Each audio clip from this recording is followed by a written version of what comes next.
Hello tout le monde, je suis super... Non, on va arrêter de dire tout le temps qu'on est super content de se voir parce que moi je suis contente de vous voir mais je sais pas si c'est réciproque donc voilà.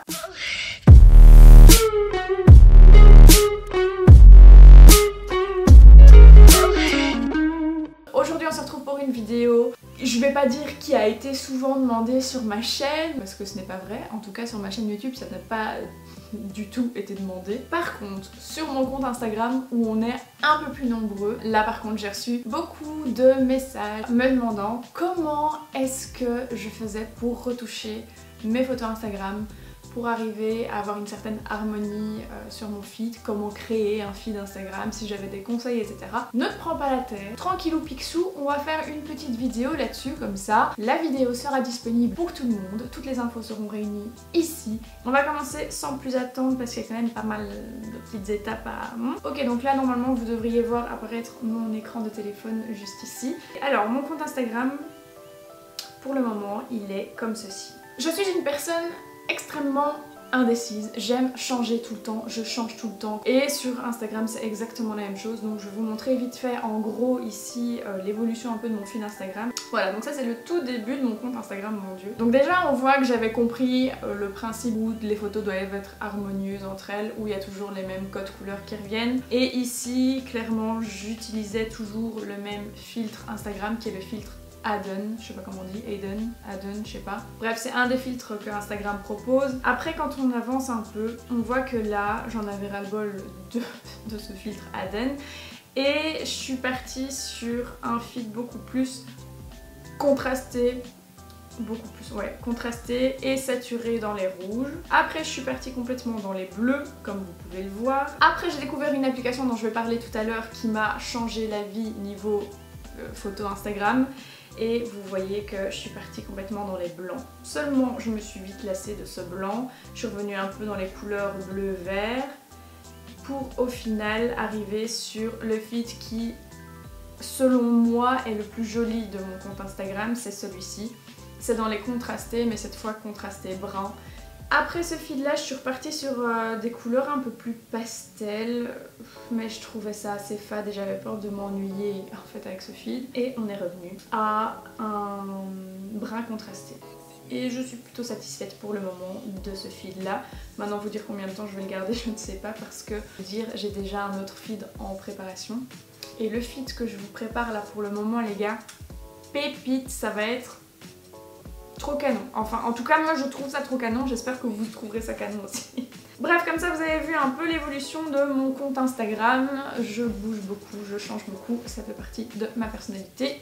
Que voulez-vous que je vous dise? Ok, maintenant on va passer dans le vif du sujet. Je vais vous montrer par quelles étapes est-ce que j'arrive à ce feed brun contrasté, un peu crème, un crème chaleureux et en même temps, voilà. Je suis vraiment nulle pour décrire les feeds Instagram, c'est assez incroyable, je suis désolée, je m'en excuse. Sur mon téléphone, j'ai un dossier qui est uniquement réservé à mes photos, c'est le dossier photos, merci bonsoir. Il est juste ici et il y a 6 applications qui ont totalement changé ma routine édition de photos, tout ce que vous voulez. Ok, les 3 applications que j'utilise H24, c'est les 3 du dessus, donc VS Code, Facetune et Unum. Pour moi ça c'est vraiment les indispensables à avoir quand on veut bien travailler ses photos, etc. Après celle du dessous c'est pas obligatoire, c'est voilà, c'est si on veut rajouter une petite touche en plus. La première application que j'utilise pour tout, c'est celle du milieu, au-dessus c'est Facetune. Facetune c'est vrai que c'est une application qui revient souvent, qui est payante, c'est genre 3 €. Mais franchement, comment vous dire, ça a vraiment changé ma routine photo. Et je ne paye jamais d'application, je n'achète jamais d'application, jamais, c'est la seule sur mon téléphone que j'ai achetée. Donc je me suis dit, c'est bon pour une fois et au moins c'est une application utile que je vais pas utiliser 3 fois puis je vais m'en lasser, voilà.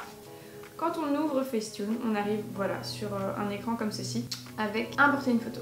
Hop, c'est ce que je vais faire. Déjà, il y a un truc qui me frappe dans cette photo, c'est qu'elle n'est pas bien cadrée. Donc on va aller dans toile et hop, on va la recadrer de manière à ce qu'elle soit un peu plus recadrée.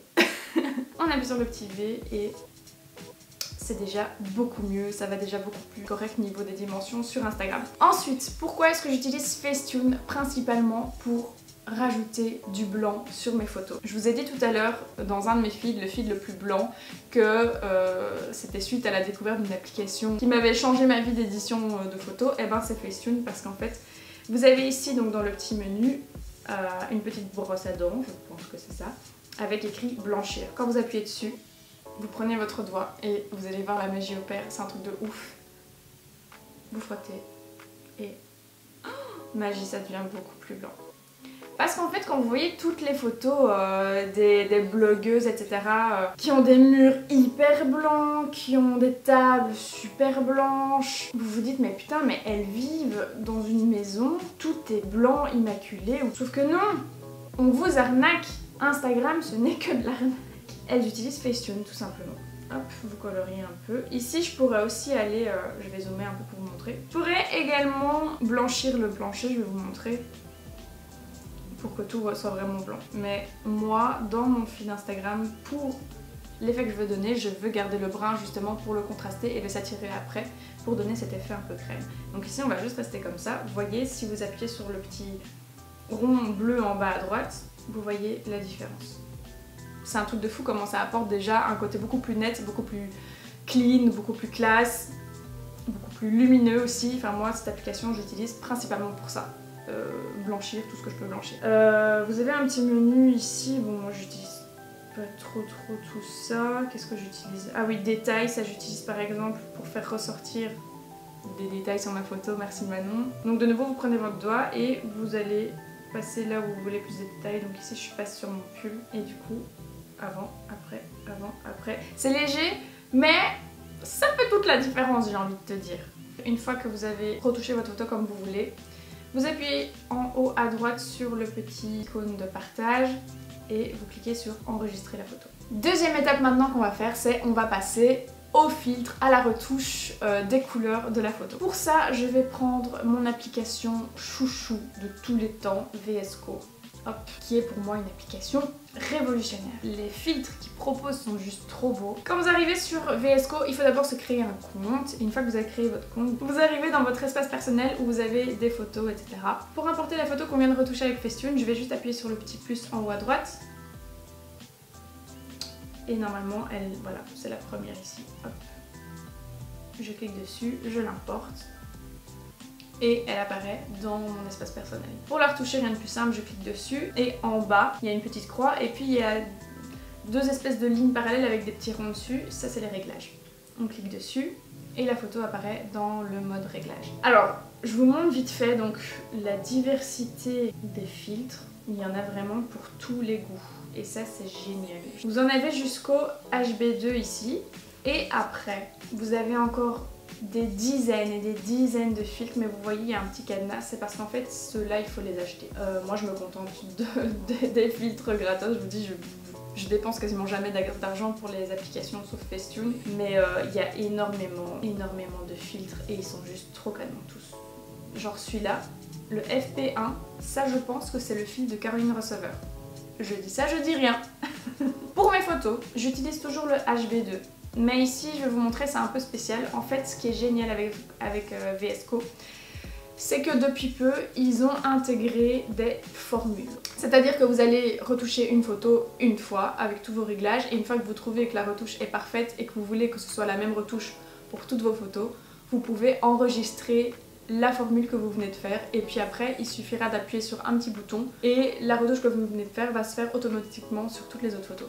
Il y a une petite flèche qui tourne autour d'un rond dans le menu en bas, vous appuyez dessus et vous voyez qu'il y a un espèce de carré avec ma photo en rond dedans, ça c'est la formule que j'ai enregistrée. J'appuie dessus et tadam, ma photo a été retouchée d'un coup. C'est magique, ça fait gagner du temps, c'est génial, merci VS Code. Je vais quand même vous montrer les réglages parce qu'en plus ici je vais devoir changer quelques petites choses. Donc en général je prends le filtre HB2 et en dépendant de la photo, je le mets en général à 6. L'exposition, je la mets toujours un peu moins, sauf qu'ici, dans cette pièce-là, je n'avais pas beaucoup de lumière, donc là par contre, je vais la mettre à 1,5.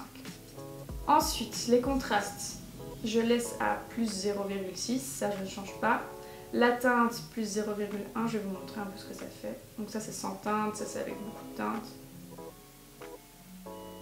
Moi je mets plus 1, voilà. La saturation, ça c'est ce dont je vous parlais pour faire ressortir en fait les brins de ma photo. C'est pour ça que j'ai pas retouché le plancher tout à l'heure avec Facetune, que je l'ai pas blanchi sinon ça allait faire trop. Et à vous de... Et voilà, moi ici je vais peut-être rajouter un peu plus. Je vais mettre 2,5, ça me paraît pas mal. Couleur de peau 1,8 et voilà, la photo est retouchée et ce n'est rien de plus. Et vous arrivez à ce résultat. Elle s'enregistre dans votre espace personnel et vous pouvez voir directement si la photo match ou pas avec les autres photos que vous avez faites. Et du coup, toutes mes photos, je les retouche avec la formule que je viens de vous montrer. Une fois que votre photo est retouchée, vous cliquez dessus et sur les 3 petits points en bas à droite, vous allez cliquer sur enregistrer dans la galerie. Avant-dernière étape qu'on va faire maintenant, c'est voir si la photo match avec le reste de vos photos Instagram que vous avez publiées juste avant. Ici VSCO, ça compte pas vraiment parce que parfois je publie plein de photos en même temps, mais c'est pas forcément des photos que je vais publier sur Instagram dans cet ordre-là. Je sais pas si vous avez compris, bref vous allez voir. Pour voir si la photo va bien se mettre dans mon feed Instagram, j'ai on recommence 1, 2, 3. J'ai une application qui s'appelle Unum et qui est juste génialissime. Bon là je suis désolée, vous allez être un peu spoilé de mon futur feed Instagram vu que je l'ai déjà planifié. Donc là en orange la photo encadrée c'est la photo que l'on vient d'importer. Ce qui est génial avec cette application c'est qu'on peut vraiment planifier dans quel ordre on va mettre ces photos. Donc par exemple si je me dis j'ai pas envie que cette photo soit là mais j'ai envie que la photo avec la crème à la pêche là soit avant, je clique sur les 2 photos puis ici vous avez 2 petites flèches, hop, et ça échange. Et vous pouvez changer comme ça toutes vos photos jusqu'au moment où votre feed vous plaît. Et ça, franchement, c'est un gain de temps mais gigantesque quand, comme moi, vous publiez une photo par jour. Je dois pas chercher dans toutes mes photos, tiens, qu'est-ce qui irait bien avec la photo précédente, etc. pour que ça aille bien, pour que ça rentre bien. Par contre, je sais que parfois ça bug un peu, genre Nika, il avait téléchargé Unum aussi. Et chez lui ça buguait tout le temps, genre il quittait l'application et quand il revenait, l'application avait mélangé toutes les photos à l'intérieur, donc non. Donc je vais trouver une autre application que j'ai mis ici en bas, juste en dessous de Unum, c'est Preview. C'est exactement le même principe que Unum, sauf que ça bug pas. Je vais pas vous l'ouvrir parce que mon nouveau feed que j'ai envie de faire est dedans, donc là j'ai vraiment pas envie de vous spoiler parce que j'ai envie de garder la surprise. Donc ça c'était en gros la façon dont j'édite mes photos Instagram pour arriver à un résultat comme cela. Pour les personnes qui me demandaient comment est-ce que j'éditais ce feed-ci, et ben les gars, en fait c'est exactement les mêmes réglages. Mais exactement, je me suis basée sur les réglages de ces photos-ci pour faire les photos de mon feed actuel. On dirait qu'il y a quand même une différence, pourquoi? Parce que tout simplement dans ce feed-ci, c'était quand j'étais en Bretagne avec Mika, je faisais souvent des photos à la mer, du coup il y avait plus de bleu et ça apporte une autre ambiance aussi au feed Instagram. Et je rebondis justement sur ça pour vous parler de l'harmonie d'un feed Instagram. L'ambiance de votre feed Instagram va clairement dépendre de la photo de base. Mes conseils pour avoir un feed Instagram harmonieux, c'est premièrement soigner votre photo quand vous la prenez de base. Si vous voulez un feed clair, faites des photos dans un endroit lumineux, en pleine journée, avec la lumière du jour. La lumière du jour, c'est la plus belle lumière pour faire vos photos. Pitié, ne faites pas vos photos avec votre lampe de bureau braquée sur ce que vous voulez prendre en photo. Ça va donner une lumière jaune dégueulasse, c'est vraiment pas ce qu'on cherche. Un autre conseil, c'est de toujours avoir dans votre composition de photos un objet ou un mur ou un tapis ou quoi qui ait de la couleur que vous voulez que votre feed soit. Je sais pas si ma phrase était française ou non. En gros, si vous voulez un feed dans les tons bleus, il faudra toujours un élément bleu sur la photo. C'est pour ça que construire un feed Instagram, ça demande énormément de temps, énormément de patience. C'est beaucoup de boulot, beaucoup d'heures passées à mettre en scène ces photos, etc. Mais c'est ce qui marche, c'est ce qui fonctionne. Si vous prenez une photo à la va-vite, qui est floue, qui est pas bien éclairée, il faut vraiment penser à tout. Il faut penser esthétique tout le temps. Et ouais, au début c'est hyper chiant, on sait pas trop comment faire, on se cherche. Regardez, moi j'ai fait 1001 feeds, hein, et c'est pas fini. Mais une fois que vous avez pris cette habitude de penser à la composition de votre photo, à l'arrière-plan très important. Prenez pas une photo dans un miroir avec derrière vous vos habits ou des bouteilles d'eau ou enfin des trucs pas rangés ou quoi, il faut que ce soit clean. Quitte à ce que il n'y ait que la partie visible dans la photo qui soit rangée et que le reste de votre chambre soit en bordel. Ça, on s'en fiche. Bah écoutez, concernant les feeds Instagram de manière esthétique, Pour moi, c'est tout ce qu'il y a à savoir. Soigner ses photos, garder les mêmes réglages, et voilà. Un feed Instagram, ça se fait pas du jour au lendemain. Vous allez voir que vous allez d'abord être sur un feed, puis que vous allez l'améliorer encore et encore, jusqu'à ce que vous trouviez le feed parfait qui vous correspond, dans lequel vous vous sentez bien, dans lequel vous avez envie de faire des photos, de poster des photos. C'est vraiment à force de jouer avec les réglages de vos applications que vous allez trouver le feed qu'il vous faut. Et là, vous allez être au top baby. Si vous voulez une vidéo concernant comment, je sais pas trop, comment animer son compte Instagram, comment attirer les gens, comment être visible sur Instagram, n'hésitez pas à me le dire en commentaire. Je serais ravie de vous faire une vidéo là-dessus, de vous donner mes petites expériences, mes petits trucs et astuces. Voilà, entre nous on se partage tout, c'est comme ça, c'est la famille. En tout cas, je vous invite vraiment à me suivre sur mon Instagram, je vous attends nombreux. Si vous n'êtes pas encore abonné à ma chaîne, welcome! Je vous invite à cliquer sur le bouton s'abonner, ça me fera grave plaisir comme à chaque fois. Moi je vous dis à la semaine prochaine pour une nouvelle vidéo. Prenez soin de vous, tchuss!